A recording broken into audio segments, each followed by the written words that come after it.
He said, well, I have guys who are willing to come forward if they're provided immunity and admit that not only were they using drugs with Kyle, they saw him inject himself post-med checks complete right before he died.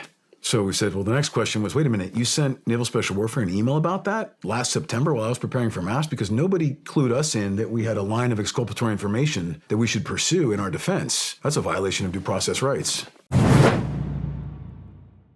I had a question about some candidates. Yes. And if anybody witnessed Kyle using yes. So the answer is yes. Drugs. To explain that contextually, shortly after we were just talking, I was again charged with NJP. It was only at that point that I was now able to fully see the entire 3,500-page investigation plus the 1,500 pages of references that it was built from as well. It was insane. And it was the same MO that we had previously experienced where I could only review it on a standalone laptop in a closed environment with no print capabilities. I had a redacted version with everything blacked out that I could print at home. And so I would have to review at home with my wife and attorney on the phone. If we had questionable material, I would walk that into work, review it side-by-side comparison on the laptop, handwrite in the information that answered the question whether this is relevant for us to pursue more of or not, and then rinse, repeat for all 3,500 pages.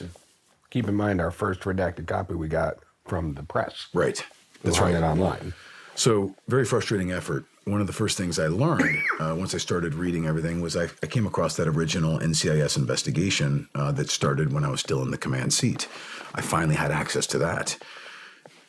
Very interesting because I found out that within a month and a half of his death, NCIS had ripped his phone and came across 4 separate text threads where Kyle was talking about using drugs, sharing drugs, buying drugs.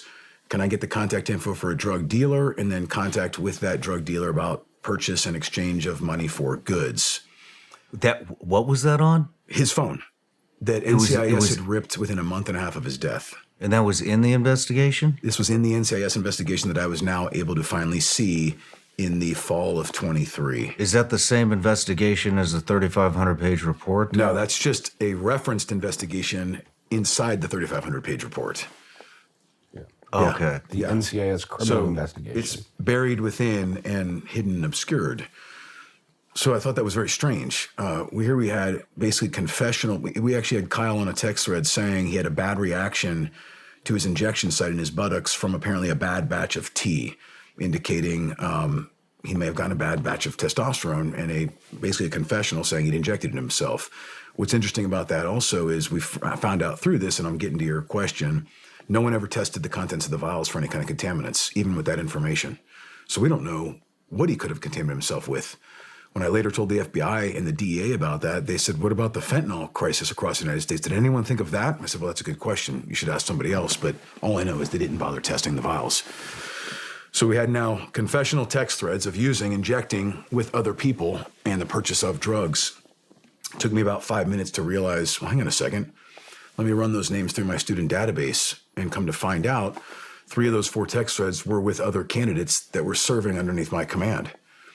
So NCIS and Naval Special Warfare had information about people actively using drugs with Kyle Mullen while I was still in command and withheld that information from me and let me to continue to train them, knowing the risk that was presenting to their health.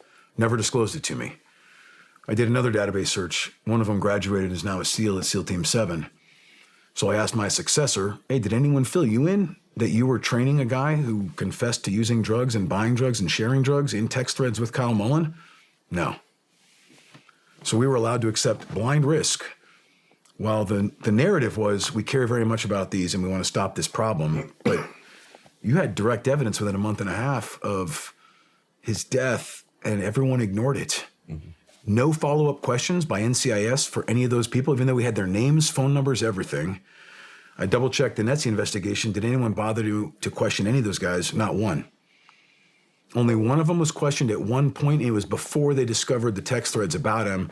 He was discovered as talking about how he visited Kyle in his room post-Hell Week med checks, and he gave a description of how Kyle looked and behaved in that moment. So let me get this straight. We've got a guy who confessed to talking with Kyle after med checks were complete when we all left the area. We also have that same guy on text threads talking about using drugs. We also have drugs found in his car with a cooler and ice packs. I mean, I'm not a detective, but this isn't really that hard to piece together. And we had all Maybe that, you should be. Maybe one. I should have been. I did stay at a Holiday Inn Express last night. Yeah, exactly. So yeah, we have that information. What's even worse than that, we've recently discovered a lawyer reached out to us, and what's the term I'm looking for, Jason? You have me on this one. I'm Okay, sorry. the lawyer reached out to us and said, "Hey, is anyone?" An exculpatory email. Yes, thank you. Recently, and said, "Hey, by the way, I represent some clients we've been trying to get a hold of Naval Special Warfare. I emailed them back in September when I was charged with MAST and preparing for my defense, and said I represent clients that have exculpatory information that will clear the senior medical officer, Brad, and the other officer as well."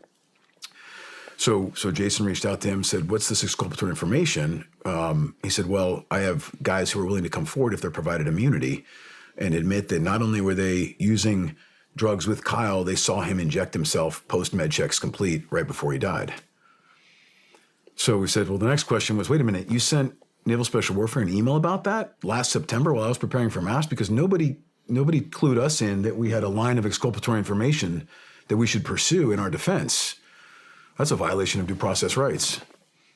And let's be clear, where they're going to come back and try to parse this is, NJP is not a criminal charge. In a criminal charge, it is a rule that all exculpatory information, anything that would be materially helpful to defense, has to be disclosed. Technically it's not a written rule that in an administrative proceeding you should disclose all exculpatory information, but it absolutely echoes in the same due process concerns. You're basically going into something that is quasi-criminal in nature, right? A non-judicial punishment has charges, specifications. Your option, if you deny MAST or NJP, is to go to court-martial, right? To demand court-martial. So it's like just short of the criminal line, right?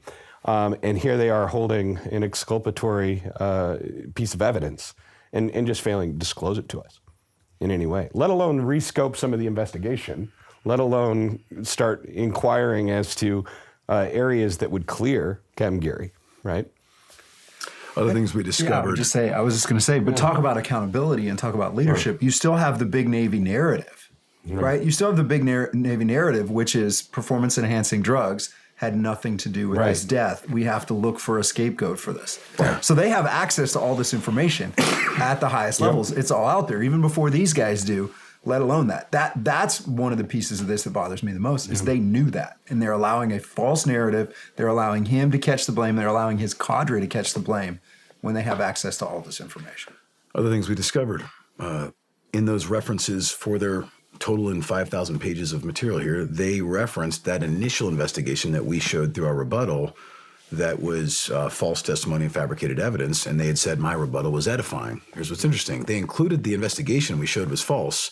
They excluded my rebuttal, which I provided them, which they said was edifying. Right. On top of that, they borrowed 12 enclosures of those summaries of interviews and reused those same 12 enclosures in their new investigation. Copy, paste, now it's ours. I already showed them that entire investigation was faulty and fabricated, and yet they not only excluded mine, but they used them anyway. Other things we found. They continued, like we talked about, grabbed testimonies from failed candidates. The pull-up candidate I talked to you about previously, he submitted false testimony. He said something to the effect of, quote, I believe Kyle Mullen is dead because Naval Special Warfare Basic Training Command cadre are drunk on duty, remediating outside of curriculum, and denying medical coverage to candidates. I mean, it was the most inflammatory thing I've ever read. Absolutely, patently untrue and provably untrue. And yet these are the testimonies that people were compiling and regurgitating in the narrative. One of the opening lines. Do you have recourse against these? So I have filed, I have filed a complaint, allegations to the CNO, which the congressman also released. So that's out there now. Stating all these point for point, all of the things I say, hey, they claim this, we said this actually. So we claim that they knowingly produced a false document, knowingly perpetuated untruths, and we showed evidence to support all of that, to include everything we've said here and more. I've been met with silence so far. Silence. But besides IG complaints or despite complaints of the CNO, there's no legal recourse. No, again, somebody who makes a false statement in uniform is protected by the Federal Tort Claims Act. Wow. They claimed point for point we were reducing interstitial recovery time. We were increasing water time. We were reducing rest. We were creating this scenario with these cadre that were running amok, creating all this risk, and yet I was able to pull an email dated from about 2 weeks before Mullen died from my first phase officer in charge, talking about how we were trying to handle the curriculum or the attrition issue we've mentioned.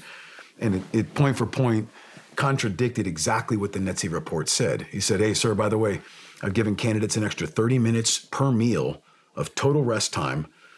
By the way, uninterrupted rest time. When you did meals in buds and was that uninterrupted rest in your meals? No. Yeah. We were harassed. We were messed with. You weren't given rest. You were eating quickly and then getting hazed.